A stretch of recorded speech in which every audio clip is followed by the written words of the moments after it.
everyone, welcome back to my channel. Today I'm going to be doing a kind of different video than I've done before, but I really wanted to share with you guys all the books I read in 2023 and letting you guys know if you should read them or not. I'll give them a rating. I'm just super excited, and I have really been into reading the past year especially, and I want to read even a lot more this year, so I will be posting a lot more book and reading content on here, so hopefully you guys enjoy. But I don't have all of these books physically with me. Some of them are at school that I did read, so I'll put a picture of them on the screen and I will still rate them and show you guys. I just don't have them with me, but these are all the books that I have with me that are at home that I read last year, and I'm super excited, so let's get right into it. Rock Bottom Girl by Lucy Score. Yes, very much yes. This is a romance, kind of like a small town romance. She's known for this. She's quickly become one of my favorite authors.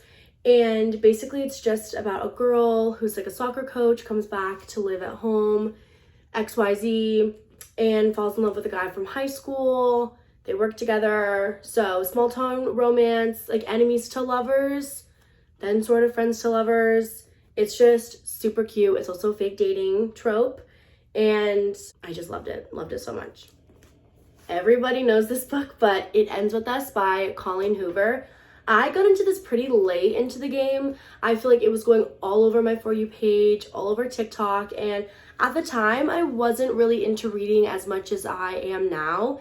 And I feel like this kind of ironically got me into reading. I feel like a lot of people have said that, but I think it's actually really true. So I'm gonna say yes. I recommend this to literally anyone. It obviously has some trigger warning on this book, but it's just such a good book. It has so much going on in it, and I feel like I will always remember reading this. I will always be oh yeah, I know what this book is about. And I just love the romance in it, but I also love the difficult topics that it covers. I feel like it does it in such a good way, and I haven't read anything else that has what this book has in it, so I feel like that's also really, really awesome. Not awesome what's going on, but I think it's really a cool topic, and it's something different that I haven't read before. I'm gonna give this a 10 out of 10. It Starts With Us by Colleen Hoover.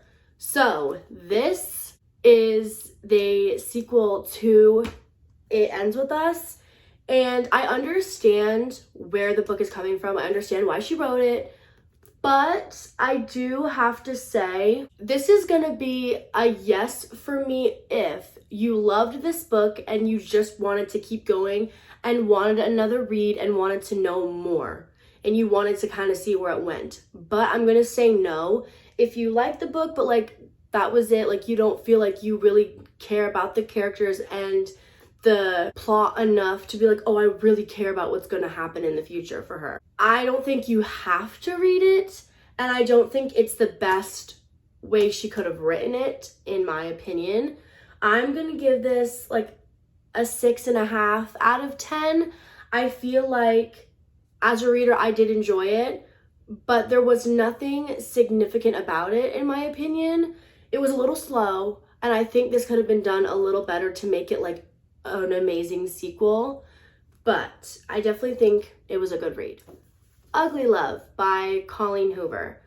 This book was a masterpiece. Again, I think it was a little overhyped for me, so I was expecting just a tad bit more, a tad, but I still enjoyed it, and I would say this is a yes, and it's a 10 out of 10.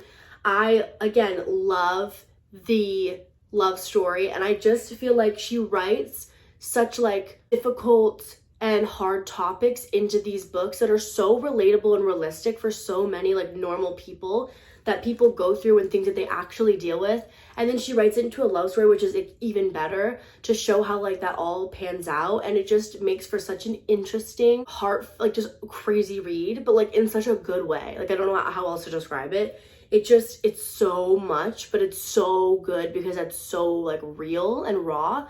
So this is another 10 out of 10. Again by Colleen Hoover is Reminders of Him, and this I think was one of my first ones. This was not the first one, but it was one of the first ones. I can't remember the other one. I think it was Letters of You, something that had to do with a girl and her mom. I'll put it I think it was Regretting You. I'll put it on the screen after. But anyways, so reminders of him. This is a yes. And this is a like a million out of 10, but this is like, it's 10 out of 10. 10 out of 10. Like when I tell you, again, with her, like the way she writes is so unique in my opinion from what I've read. I haven't read like a million different authors. I haven't even gone that far out of like the romance genre. But for the romance that I have read, it's so like, so if this mom goes to prison for something she didn't do, but like this whole thing, falls in love with his best friend, literally crazy, and so like I couldn't put it down, but it was just like, like I felt so real for this. Anyways, so this is a yes. Okay, next is the Summer I Turned Pretty series. I watched the first season without reading the books, and if you didn't know, these are by Jenny Han, and she also wrote the books for like the To All the Boys and that turned into movies, and I never read those books, but I loved those movies so much, and I loved the show. I think the show is better than the books, so do with that what you will, but it's a series of 3 books. They're not too long, so it's a good little read, and they're a little slow. That is what I will say about these. I think this is a yes, though. It's such a cute little summer read, little summer romance. I would say the show has a lot more of the romance, has a lot more of like everything. It's just more amped up. And she did kind of explain that, the author explained that when she was making the series, because these were originally written in like 2009. So it is kind of a different time and generation from today. And the show was obviously made today. And she basically said the show is just all the things she added to it, all the things that like the phones and all like the things that she put into the show are things that she would have put into the book if it had been written today. So that's kind of like a better representation of like a modern day of these.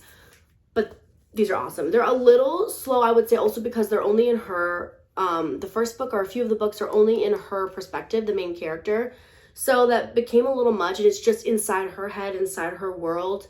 And then I don't remember, again, if these were written in other perspectives at some point, because I don't remember these as much. I remember more like the big things that happen, but other than that, like the filler, I don't remember as much. And I remember it more for like the show. If I didn't have the show, I don't think I remember these. So I'm gonna rate these like a 7.5, 8 out of 10. Good little summer reads. Also, if you don't have anything to read and you are watching the show, I would recommend reading these. I recommend that with like almost everything. So make sure to look at these if you are a fan of the show. Next, I read A Good Girl's Guide to Murder series by Holly Jackson.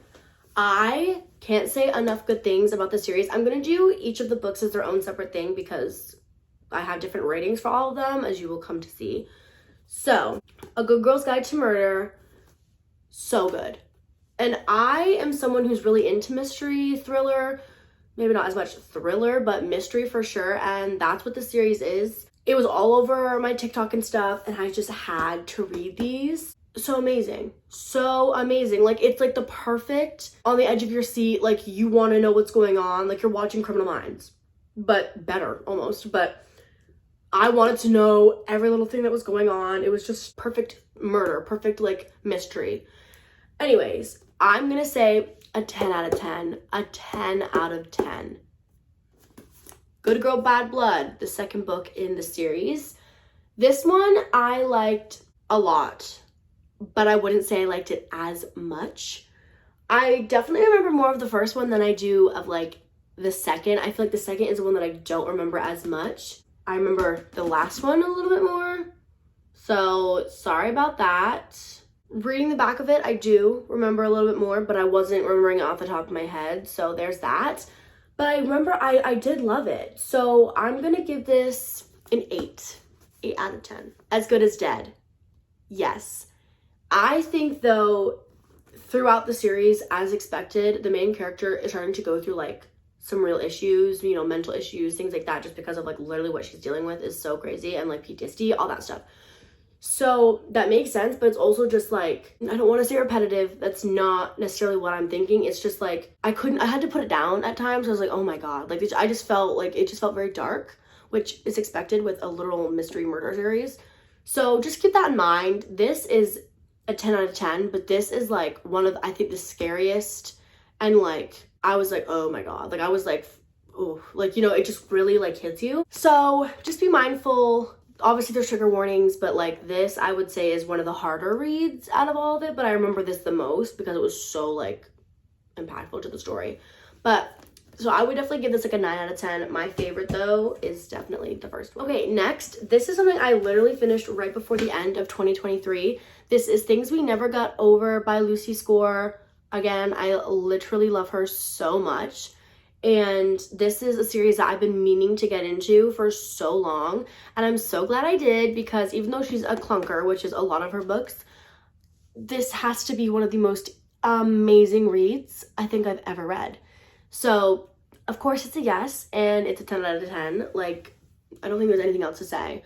But I just loved the dynamic between the main characters, just like a good romance, and the story, definitely interesting, something I've never heard of before, and I just think it's so fun. Like, I love everything that was put into this. It's so good. It's so good, and you'll understand once you read it. Enemies to lovers, like sunshine, grumpy trope, small town. This whole thing is a small town. A lot of her books are small town, but this specifically is like a small town series. I'm in the process of reading number 2 right now, so no spoilers, please.